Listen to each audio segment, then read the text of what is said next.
एक दिन गौतम बुद्ध अपने शिष्यों के साथ एकदम शांत बैठे हुए थे। उन्हें इस प्रकार बैठे हुए देख शिष्य चिंतित हुए कि कहीं वह अस्वस्थ तो नहीं है। एक शिष्य ने उनसे पूछा कि आज वह मौन क्यों बैठे हैं, क्या शिष्यों से कोई गलती हो गई है। इसी बीच एक अन्य शिष्य ने पूछा कि क्या वह अस्वस्थ हैं, पर बुद्ध मौन रहे।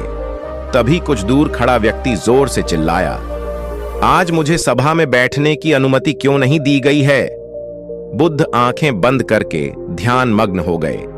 वह व्यक्ति फिर से चिल्लाया, मुझे प्रवेश की अनुमति क्यों नहीं मिली। इसी बीच एक उदार शिष्य ने उसका पक्ष लेते हुए कहा कि उसे सभा में आने की अनुमति प्रदान की जाए।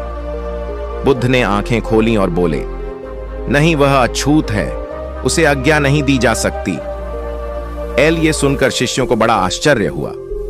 बुद्ध उनके मन का भाव समझ गए और बोले, हां, वह अछूत है। इस पर कई शिष्य बोले, हमारे आश्रम में जात पात का कोई भेद ही नहीं, फिर वह अछूत कैसे हो गया। तब बुद्ध ने समझाया, आज वह क्रोधित होकर आया है। क्रोध से जीवन की एकाग्रता भंग होती है। क्रोधी व्यक्ति प्राय मानसिक हिंसा कर बैठता है, इसलिए जब तक वह क्रोध में रहता है तब तक अछूत होता है। इसलिए उसे कुछ समय एकांत में खड़े रहना चाहिए। क्रोधित शिष्य भी बुद्ध की बातें सुन रहा था। पश्चाताप की अग्नि में तप कर वह समझ चुका था कि अहिंसा ही मनुष्य का महान कर्तव्य परम धर्म है।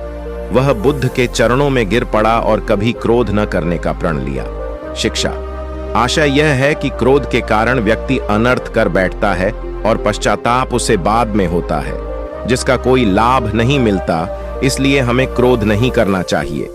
असल मायने में क्रोधित व्यक्ति अछूत हो जाता है और उसे अकेला छोड़ देना चाहिए। क्रोध करने से तन, मन और धन तीनों की हानि होती है। क्रोध से ज्यादा हानिकारक कोई और वस्तु नहीं है।